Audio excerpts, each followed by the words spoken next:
everyone. Welcome to this lecture with Amy Tobin. I'm Rachel Warner. I convene the Cosmos Gender and Sexuality Research Group. We have put on a number of lectures for, or rather we have a programme which foregrounds feminist and queer practices and research. And so if you're interested in this and other events, please do check out the Courtaulds Research Forum website, where you can see what we have coming up. We have a number of things coming up in the next couple of months, and also an archive of our events online. Today, I'm not going to speak for very long at all, because I know Amy has lots to say to us, but I'm just going to give you a sense of what is going to happen. She's going to speak for about 45 minutes, and then we're going to have an opportunity for questions. After that, we have a drinks reception in the Research Forum seminar room, which is on this floor, I think. It's on this floor. Great. So I will invite you to join us there when we're finished. And so, with no further ado, I will introduce Amy. She is an associate professor in the Department of History of Art at the University of Cambridge and curator of contemporary programmes at Kettle's Yard and fellow of Newnham College. Her book, Women Artists Together, is forthcoming with Yale University Press this year. So join me in welcoming Amy.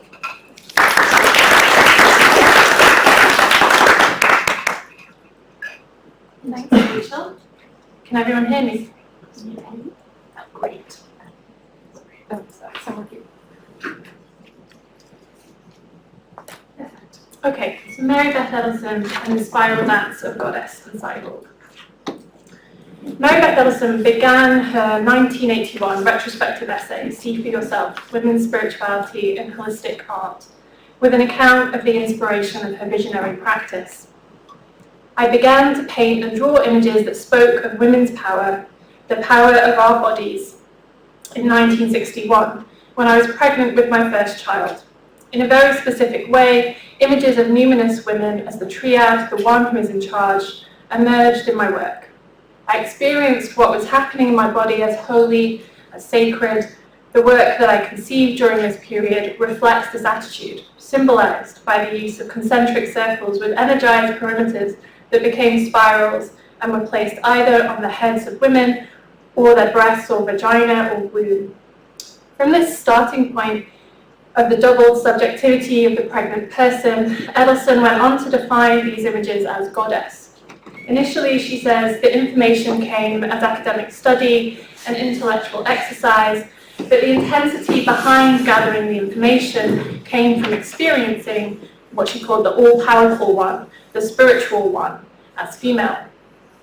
Her awareness of this singular goddess prompted new images and symbols that the artist was keen to communicate, but it also prompted a decisive shift in perspective, both spiritual and political, that her psyche, as she said, was not in the grip of the patriarchal symbol of God. From here, Edelson embarked on a radically transformed practice of indicators and stimulators, rather than counter-liturgical rituals or illustrations. Encompassing an array of forms and media, photography, ritual performance, artist books, drawings, sculptural installations, and collages, she defined her holistic art as a multiplicity, a living environment, and as structures that help to contain, to avoid dispersion. These multitudinous environments were made up of other people, elements, animals, plants, material things, and immaterial forces. Her visionary practice was expansive. It was always more than could be held within a single body or condensed into a singular figure. And in See for Yourself, this is evident in the final section of the essay, which recalls the ritual practices of other artists, including Mary Fish, Jane Ellen Gilmore, Alison Pugh, Donna Hennes, Faith Wilding, Anne Sargent Wooster, Mimi LaBelle, and Carolee Schneemann. And here's just a nice tidbit from the archive of a postcard from Carolee to Mary Beth talking about the evocative landscapes of goddess culture. In this essay, she also finishes her introduction with a final image of a personal account of her experience of creative ferment at the ocean's edge.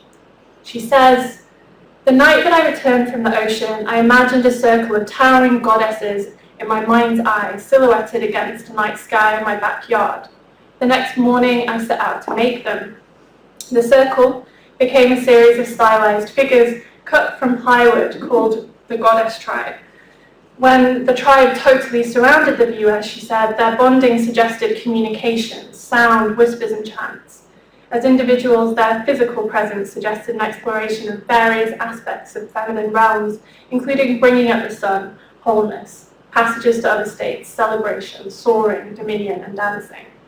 13 in all, they were heavily painted and then scratched back through to reveal the underlays. These words, mostly drawn from the opening 2 pages of See for Yourself, reflect the extremes of Mary Beth Edelson's engagement with goddess feminism.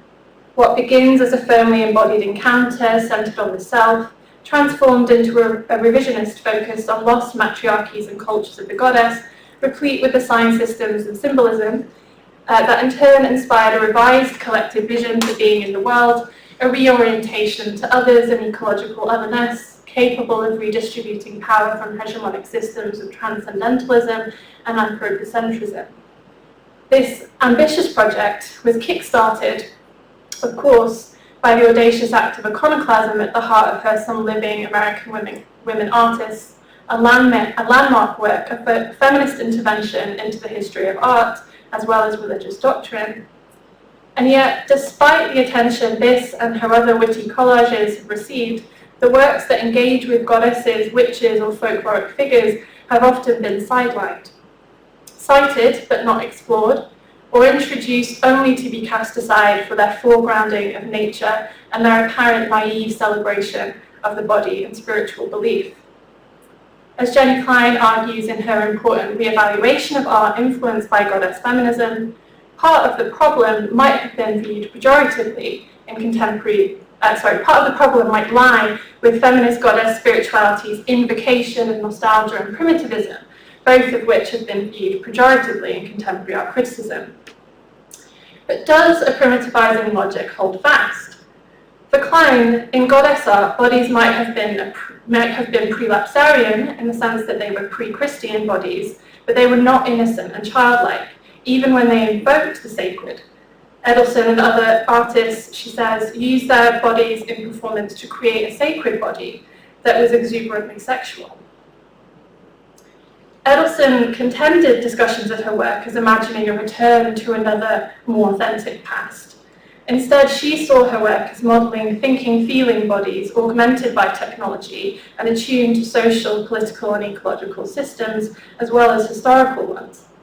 As she wrote, my process is circular because I go over the same ground, spiral because I go over the same ground on different levels. In this paper, drawn from a chapter of my forthcoming book, Women Artists Together, Art in the Age of Women's Liberation, I describe some examples of Edelson's reimagined bodies by emphasizing the relational aspects of her practice, from the ecological to the ritual and the technological. My guide along the way is Donna Haraway, and in particular her essay, A Cyborg Manifesto, which provides a near contemporary theoretical reconsideration of feminist relationality in the wake of postmodernism.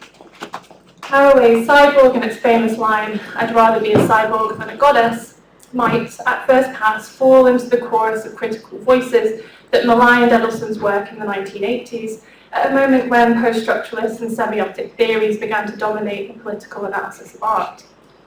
But if Haraway's preference might be taken as a situated and much-needed jolt to feminist imagination at a crucial moment, then her imbrication of goddess and cyborg elsewhere in the essay, which she at one point identifies as being locked in a spiral dance, might become more apparent. As will become clear, I'm not suggesting we overlook the situation that leads Haraway to proffer the cyborg in place of the goddess, namely her investment in a socialist feminism capable of acknowledging difference rather than depending on likeness for political affinity. But I am interested in the possibility of cyborgian goddess assemblages, as Shazbir Pouaz articulated, capable of suturing some of the long-standing divides that continue to mar feminist art histories, and which help us imagine a feminist position attuned to nature as to technological futures, as to sign systems, as to cultural exclusions and potentialities. Mary Beth Edelson's work provides one example of such a figural system. Edelson's See for Yourself essay was published in Charlene Spretmak's important anthology, The Politics of Women's Spirituality, Essays on the Rise of Spiritual Power Within the Feminist Movement. The book, published by Anchor in 1982, emerged from Spretmak's work for the feminist periodical Chrysalis, a magazine of women's culture. Originally commissioned to write a review of recent feminist critiques of spirituality, Spretmak's article developed into a longer text and a catalogue of resources, groups and organisations that took up the entirety of issue 6 of the magazine, published in 1978. This so-called Catalogue of Women's Spirituality took its form from the Women's Survival Catalogue, edited by Kristen Grimstad and Susan Rennie, and published at Philadelphia in 1973. Grimstad and Rennie's listings provided a resource for accessing the range of submerged but extensive activities catalysed by the women's liberation movement, as well as recording the networks and reach of feminist politics for readers then and now. Following a move from Philadelphia to California in the mid-1970s, Grimstad and Rennie set up Chrysalis, along with staff members at the Women's Building in Los Angeles, which was a federation of women-owned businesses, workshops and galleries, alongside the alternative art school, the Feminist Studio Workshop, which was set up by Judy Chicago, Sheila LeBrand de Breckville and Arlene Raven in the wake of Chicago's feminist art program at Fresno State College and Cal Arts. Chrysalis was produced from the Women's Building with an editorial board comprised of several notable figures from the West Coast scene. You can just about see some of these. Including the art historian and art critic Arlene Raven, who was committed to creating a new radical discourse around women and lesbian artists. Nonetheless, and unlike other feminist periodicals, the editors also sought to represent diverse women across the US. In contrast, Heresies, a feminist publication on art and politics, for instance, drew most of its membership from its managing mother collective, from artists and writers based in New York, including Mary Beth Edelson, and organised its feedback process, in which readers and contributors were invited to discuss each issue at regular meetings, took place in the city at AIR Gallery. Chrysalis's dislocation from a geographic centre, and connectedly its editor's commitment to providing a useful resource for its dispersed readership in the form of the Women's Spirituality Catalogue, did not arrest its association with the West Coast and the apparent particularities of so-called cultural feminism that was widespread there. For Martha Rosler, the New York-born San Diego-based artist, Chrysalis was symptomatic of a problematic cultural feminism, just as Heresies was indicative of that analytic hermeneutics of the New York scene.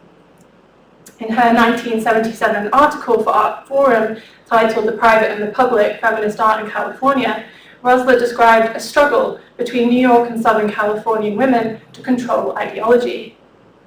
This pitted so-called gender determinism on the West Coast, in her words, against, on the East Coast, a principled criticism of economic and social power relations and some commitment to collective action. As the titles of the two publications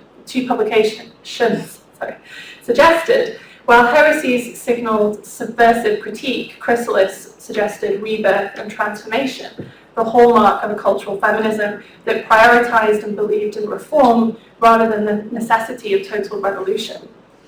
In this model, women's spirituality and goddess feminism was integral to cultural feminism, even though Rosler claimed that the best example of West Coast spiritual sensibility was by the New York artist Mary Beth Edelson. Complicating things further, Edelson contributed a specially commissioned artwork to the first issue of Chrysalis. Not one of her visionary rituals, but a photo collage titled Happy Birthday America, which depicts a bi-coastal community of women artists at leisure through the reclamation of Jean-Auguste Dominique Anger's The Turkish Bath. In the chapter from which this paper is drawn, I discuss this work in greater depth, including the orientalizing logic of suturing women artists based in the US onto these figures, and I can say more about this later if it's of interest, but for now I want to highlight the feminist communion Edelson imagines in this scene. which she describes in the accompanying text co-written with Arlene Raven as a complete world in and of itself. And this is an inclusivity that is joined to a pointed critique of the patriarchal state, evident in the title, Happy Birthday America. This rise salutation refers to the bicentennial of the Declaration of Independence in 1976, an anniversary that attracted controversy and critique heightened by the withdrawal from Vietnam a year earlier. The salubrious space reclaimed from arms voyeuristic tondo is a break with national militaristic invective then, but perhaps also a distinction from the feminist fight pictured in Edelson's two pendant Death of the Patriarchy photocollages that document members of the New York-based AIR Gallery and Heresies collectives against paintings of autopsy and battle. Happy Birthday America demonstrates the meeting point of social critique and the joyful feminist communion that was most exuberantly expressed in relation to the goddess. While Edelson was deeply committed to the self-reflection that women's liberation instantiated from consciousness raising to rituals, she was also deeply committed to expanding outwards and to relationality. And indeed, this also became a point of contention between Edelson and Arlene Raven around the latter's assertion of the goddess as lesbian. For Raven, this was the ultimate break of goddess feminism towards women identification and away from heteronormative patriarchal systems of relation. For Edelson, the introduction of this identity category introduced a degree of differentiation that might exclude. Although the two never resolved the debate, and ultimately it prevented the publication of a collaborative text on goddess feminism and art that Edelson had convened, which you see two kind of snapshots of the introduction to and the layup plan of. The art critic, Raven, continued to write on Edelson's work, and they remained friends. So while Edelson's work avoided the question of sexual orientation, it was, as Dodie Bellamy has written, shaped by the unrepentant eros of goddess culture. Channeled through a spiritualized body, Edelson's goddess extended out from gendered or even human sexuality toward the earth, the elements, and the immaterial. In this, Edelson was firmly future-oriented, rooted in planetary survival. The goddess was a metaphor for her synchronization with the world, culturally, environmentally, and atmospherically. And in place of other traditions, her rituals were an alternative means of processing life or systems of meaning. And the Woman Rising series, begun in 1973, is characteristic of Edelson's goddess-inspired practice. These works comprise storyboard sequences of photographs taken in the rural landscape of Outer Banks, North Carolina, including Woman Rising Sky No. 3, Woman Rising Earth Lights, and Woman Rising Sea. They show Edelson body painted with features obscured, posing with legs apart and arms outstretched, or laying down on the ground as if communing with the landscape.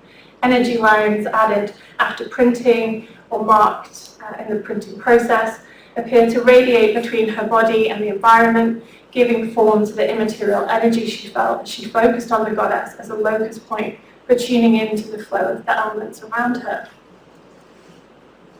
Mary F. Swarovski has suggested how Edelson's knowledge of goddess cultures and the women's spirituality movement developed during her work on the Great Goddess issue of Heresies. And she says that this may have translated into rituals, into Edelson's ritual performances. From the poses that echo Wicca rituals to her selection of sites associated with matriarchal cultures or elemental systems, such as the forests or coastlines that were important in pagan and non-theistic spiritualities.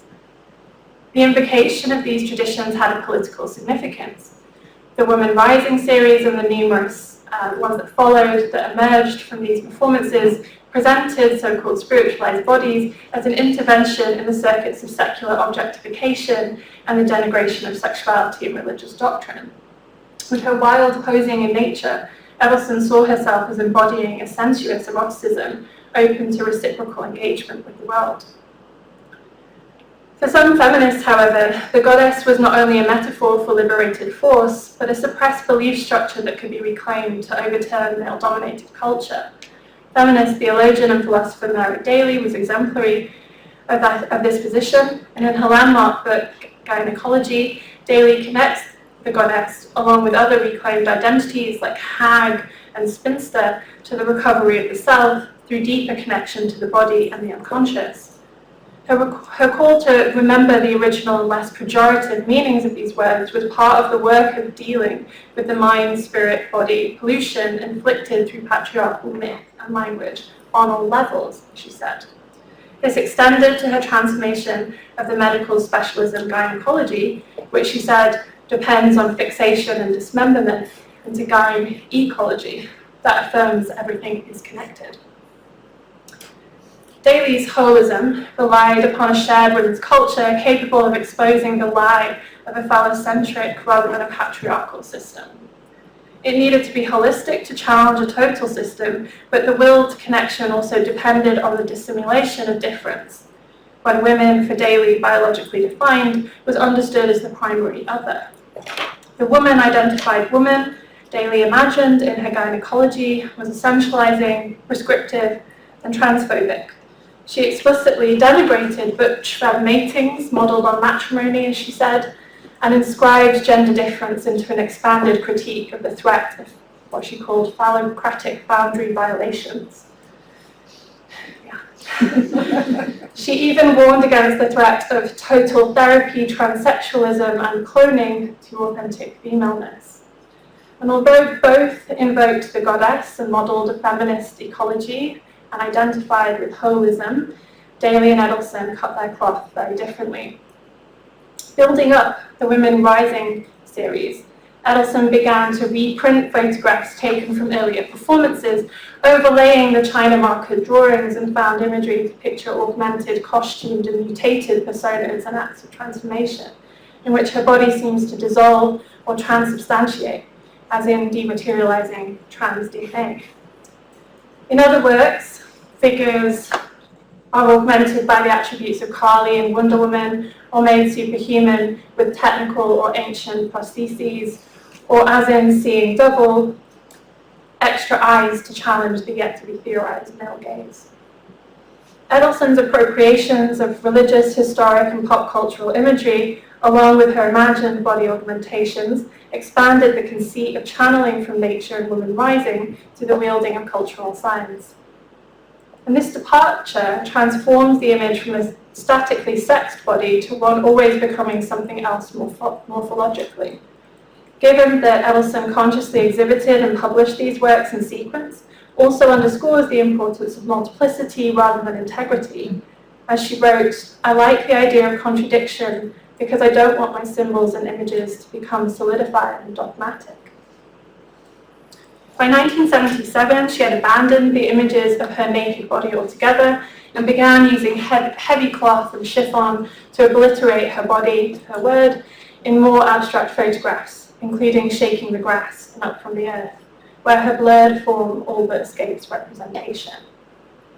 Edelson's increasingly complicated works exploited the conceptual and technical capacities of photography. Indexicality provided a channel between moments in time, different exposure times let the environment influence the image, and the chemical printing process allowed her images to be augmented, scaled, and reproduced. She grouped these processes, begun in 1970, under the name ritual photography, in which, she said, the photographs stand as a record of the unity and wonder experienced. This enchantment of the medium compares with spirit photography earlier in the century, when double-printed and collaged photographs of seances and mediums apparently proved the presence of spirits.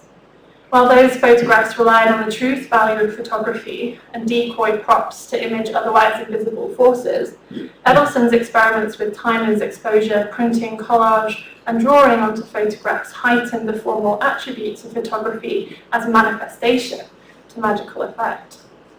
These images are not true. They evidence ways of feeling and being that transcend everyday experience. As such, the ritual photographs were not images to believe in, but to wonder over, awesome and empowering. Such presentations of feminist mutability also sometimes carried with them an entitlement of access to all and any cultural traditions. This was the subject of Audre Lorde's well-known open letter to Mary Daly, which addressed the focus on European spiritual figures at the exclusion of African matriarchal traditions, despite the lengthy discussion of violence against women in non-Western cultures and gynecology. Edelson's ritual photography also references many different cultures and traditions, from Medusa to Kali, to impossible animal-human hybrids and alien beings, and this expansive citational practice could also be subject to critique, especially when the attributes of non-Western religious figures like Kali were refigured for white feminist ends, a frequent appropriation, in fact, and one that Shutba Biswas has countered in her 1985 painting, Housewives with Steak Knives, and her video work, Kali.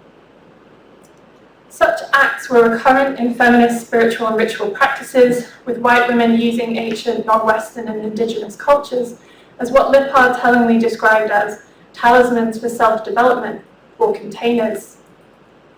While artists' attempts to surface these characters and traditions were part of an attempt to build a cross-cultural tradition of woman power, the predominantly white spaces in which they were developed, shown, and reproduced restrict the possibility of achieving the communality through difference they aspired to.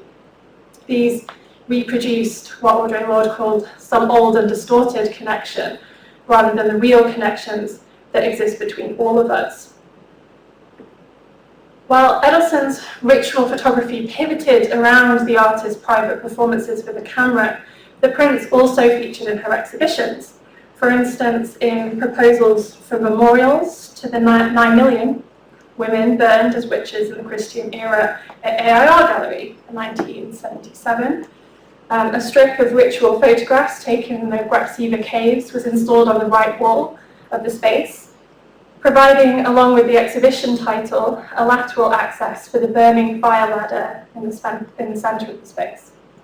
While in her solo exhibition, Giving Myself a 5-Year Retrospective, 2 years earlier, sequences from the Women Rising and other ritual photography series were arranged in altar-like configurations. Here, the personal and the private ritual interlaced in Edelson's reimagination of the gallery as an encompassing space, rather than one of solo presentation. Both exhibitions also included versions of the story gathering boxes Edelson developed in the early 1970s, following her interest in Jungian psychoanalysis. These compartmentalized boxes held cards to be filled in by collaborators and visitors, building a composite of unmediated correspondence that might, in Edelson's words, reveal our collective mythology. In Giving Myself a 5-Year Retrospective, the boxes were stationed at desks bordering the gallery, accompanied by a discrete altarpiece. Although Edelson had already abandoned her expectation that a collective mythology would emerge on the cards by 1975, she retained an interest in the relationship of the individual to the collective, the conscious and the unconscious, translating these concerns in the form of the story gathering boxes to feminist CR and collaboration. The shift was fully realised in proposals for memorials, in which the isolated desks of the earlier exhibition were transformed into a circular platform of the centering table, holding bespoke artist books and the story gathering witch memorial box, as well as providing a gathering place for the Halloween night performance, in which performers and audience members chanted the names of witches in memorial, eventually processing from the gallery through Edelson's Gate of Horns Fig of Plenty to Washington Square Park. In this performance, ritual structure provided a mechanism to grieve historic violence, an effect powerfully captured in Edelson's drawing for the performance, in which mouths stretch in screams of rage. But it was also a moment of joy in togetherness, one that art critic Thomas McEvilley identified as Dionysian in spirit, and which was certainly reminiscent of Audre Lorde's implications of anger and erotic connection and political struggle. In 1989, Edelson published an open letter to McEvilley in the New Art Examiner. Her objections of a goddess artist responded to an about-turn in his criticism, and specifically his characterization of goddess art as retrograde and nature-focused. Objections of a goddess artist was less about soliciting a reply from the critic than offering a corrective to his interpretation and historicization of the women's art movement. Her response restored the complexity and difficulty of the 1970s, re-establishing political and personal rather than stylistic connections between artists, and challenging the dismissal of her own practice as naively essentialist, a view that Klein has suggested was tied to the intellectual and political shift toward deconstruction. But Edelson's work could also be read through the theoretical turn around 1980, especially following Jack Halberstam's definition of the postmodern as always embedded within the modern, as interference or interruption, and as coming to consciousness of a subject no longer modelled upon the Western white male. In fact, through the late 1970s and into the 1980s, Edelson increasingly called upon a greater repertoire of figures, from feminist friends to Hollywood icons, and engaged more explicitly with ecological concerns. This complex practice was more than Machiavelli's progress narrative could describe. So Edelson's interest in ecology extended from the women rising works to her earthworks drawings of biomorphic landscapes, to bringing home the evolution, which references the campaigns of the emerging feminist ecology movement. For this collage, Edelson transformed the solemn procession in Gustav Cederström's Bringing Home the Body of King Carl XII of Sweden into a political demonstration. As in the rest of the series, the heads of the painting's figures, except the corpse, labelled the Old Ways, have been replaced with those of 21 women artists and art workers. Edelson also adds various feminist banners, signs, symbols, and slogans, some demanding anti-racist action or to take back the night, but the majority related to the nuclear and ecological crises, whose claims are only heightened by the snowy scene. The collaging of campaigns in Bringing Home the Evolution registered a broadening out from the feminist togetherness of the earlier posters to a collation of feminist issues and activism for the decade to come. This evidences the temporal glitching of her collages, which manifested political transformation through the resignification of historical imagery.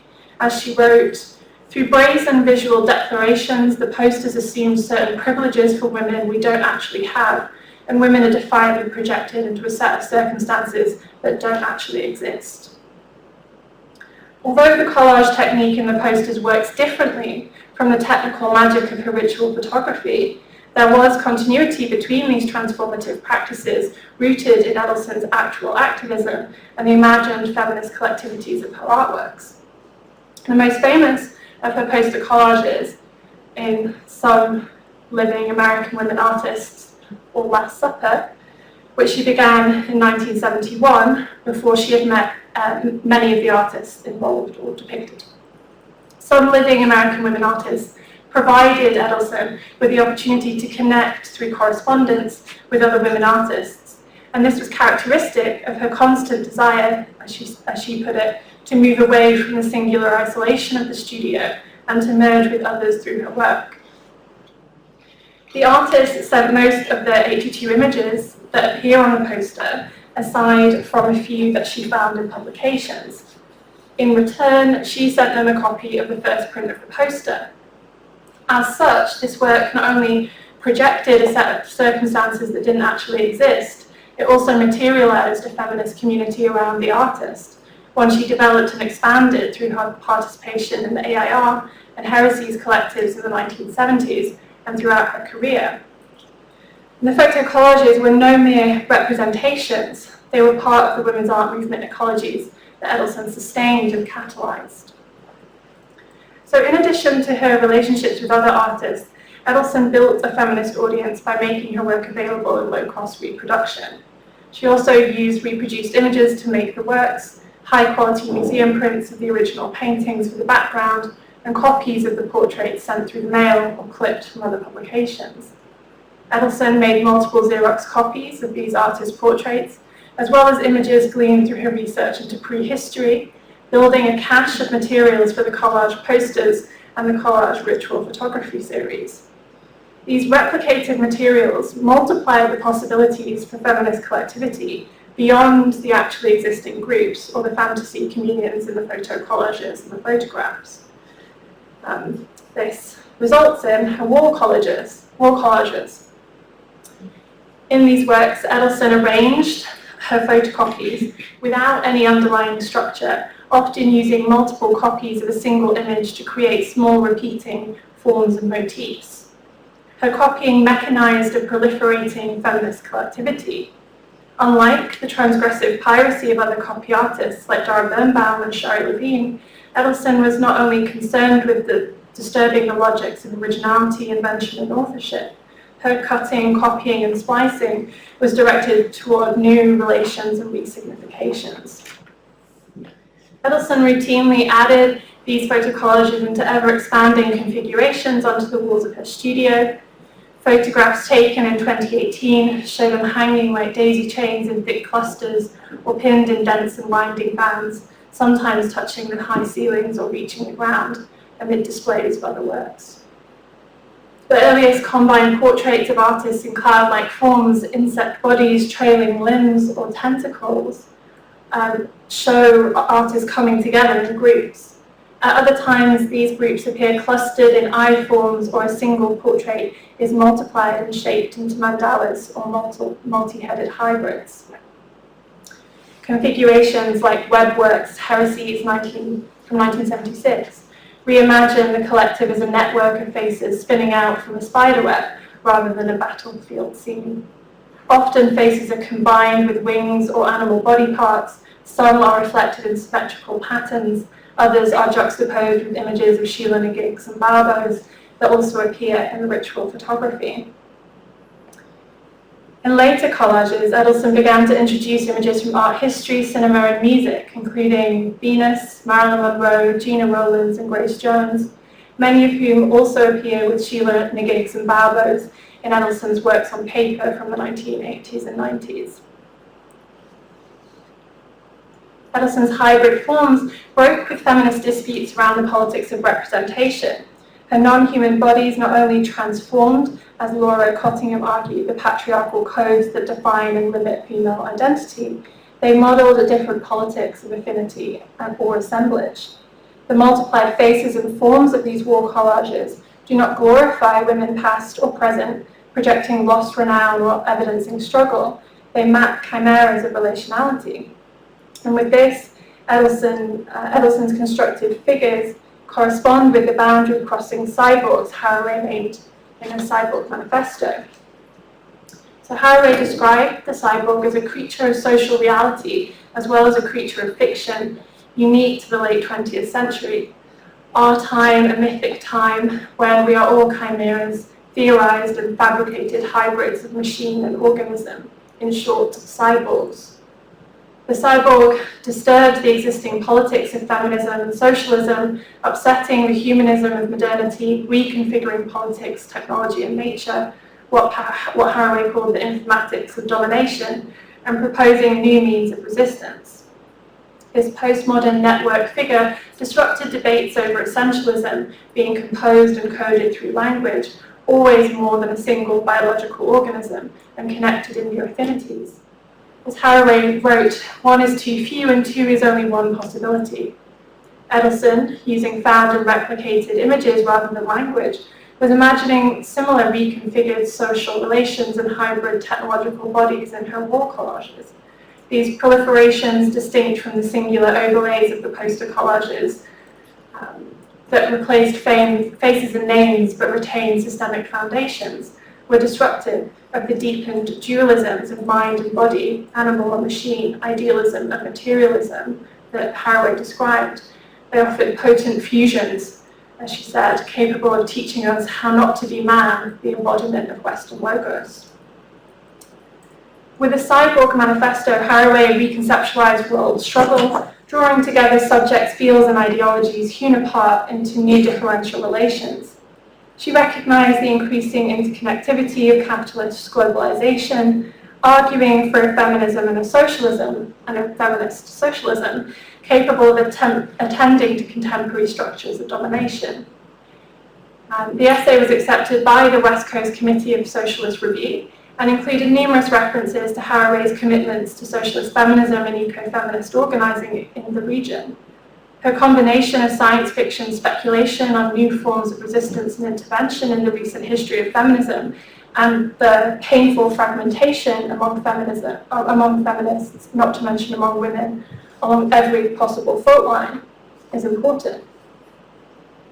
Through a reading of Charles Sanderville's concept of oppositional consciousness and Lord Sami, among other texts and authors, Haraway described a shift from the politics of identity, where consciousness of exclusion through naming is acute, to an understanding that there is nothing about being female that naturally binds women, and capacity to act is instead affirmed on the basis of conscious coalition or affinity of political kinship. Abandoning a fixed identity, she announces at the end of her essay, as if to make clear the paradigm shift, "I'd rather be a cyborg than a goddess." And yet, Haraway also admits the bind of the goddess and the cyborg in the spiral dance, as if these two monstrous figures both exist at and trouble the limits of Western imagination. Jack Halberstam reiterated this, saying, "The cyborg is inconceivable in feminism without the prior presence of the goddess. The cyborg is the better option for Haraway at the moment of her writing, because the goddess was the device through which a matrix of unity between women was articulated by way of history and spirituality. But the cyborg provides necessary disturbance, away from the possibility of recursion or return, and toward difficult, more disruptive lateral connections. So if the goddess offered the potential for cultural change, then the cyborg was blasphemous and unprecedented. As Halberstam argued following Haraway, the female cyborg becomes a terrifying cultural icon because it hints at the radical potential fusion of femininity and intelligence. This intelligent and female cyborg thinks gender, processes power, and converts a binary system of logic into a more intricate network." Edelson's expert use of the replicating copies and the mystique of the photograph seems to have preempted this entanglement of goddess and cyborg. And the shift is more clearly present, though, in the proliferating complexities of Edelson's wall collages than in the self-realizations of the rituals. If those works depended on self-transformation and togetherness forged through the reclamation of devalued culture and dispossessed nature, then the wall collages imagined worlds of difference, animal, human, technological, in which a feminist subject could affirm a connection to nature as a site for the unraveling of meaning. They are mythobiographies, to quote Lord, entirely composed through affinity, sticking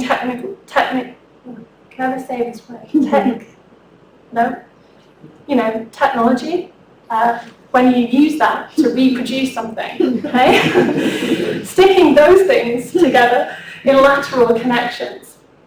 As Haraway described, cyborg imagery can suggest a way out of the maze of dualisms in which we have explained our bodies and our tools to ourselves. It means both building and destroying machines, identities, categories, relationships, space, stories.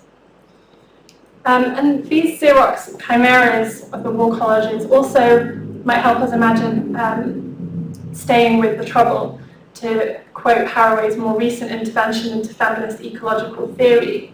They do not project into an imagined future of political gains, nor construct a lost past, patterning instead the tentacular messiness of feminism. This runs against the current of art world success or institutional recognition. In Edelson's capacious mapping, there are no stars. The figures are, in Haraway's terms, earthbound and precisely not sky gods, not a foundation for the Olympiad, not friends to the Anthropocene or Capitalocene, the hegemonic systems of existing human-centric power. Like Edelson, Haraway invokes the Gorgon Medusa as her icon for troubled earthbound kin. The Medusa, Haraway writes, gives faciality a profound makeover, and that is also a blow to modern humanists, including techno-humorous figurations of the forward-looking, sky-gazing anthropos. Snaking Medusa-like forms predominate in Edelson's wall collages too. In one work from a series titled Snake's Gorgon, the strands of Medusa hair are made from the repeated faces of AIR gallery members with a laughing face at the centre. A babbo figure is the body, and an eye form providing a tail. The Medusa of many faces and many eyes, tethered feminist togetherness to a more than human mythic power, sufficiently dangerous to be suppressed, and yet erupting in joyful, technologically mediated entanglements. The superficiality of Snake's Gorgon redeploys the Freudian associations of the Medusa against phallic reassurance. Her laughter, following Hélène Cixous, transforms her horrific effect into feminist capacity, and this is heightened by the addition of the Baubo figure, who in the Hellenistic tradition breaks Demeter's grief by lifting her skirts and making the bereaved mother goddess laugh by revealing a face drawn on her vulva. Peter Wollen nominated Baubo as a way around the roadblock of the Medusa, a way to conceptualize the female genitals outside the double bind of castration, outside the phallocentric. For Wollen, Baubo's revelation is a gift that cannot be refused, interpolating the receiver in spectacle and performance that synthesizes the effects of the clown, the liberator, the pornographer, and the physician. So Edelson's joining of the healing, joyful, sexy, and political power of this genital display to a hybrid feminist figure suggests the transformative possibilities of her feminism. Akin to Haraway's speculative fictions, Edelson's wall collages made and remade figures that patterned and navigated through the trouble, rather than projecting into an alternative future. It's in this way that Mary Beth Edelson's work encourages us to think against the essentialist grain. Though her work uses the pieces of a puzzle that others employ to assert unity and authenticity, the body, nature, the goddess, myth, history, Edelson's work insists on morphology and mutability. She constantly reused and repurposed imagery from her performances and rituals, copying, modifying, and proliferating images of her body. Her collages, from the posters to the wall-based works, are on a continuum. Their composite parts were reassembled into ever-expanding forms which made and remade collectivities free from static identity. These assemblages, which proceed laterally by way of tentacles, tails, and errant limbs, are voraciously optical and oral, blossoming and hurtling through space. They are polymorphously and restlessly perverse, no mere allegories for feminine disturbance, but ways of imagining gendered and feminine being otherwise, goddesses then, and witches, and cyborgs and gorgons and artists. That's it.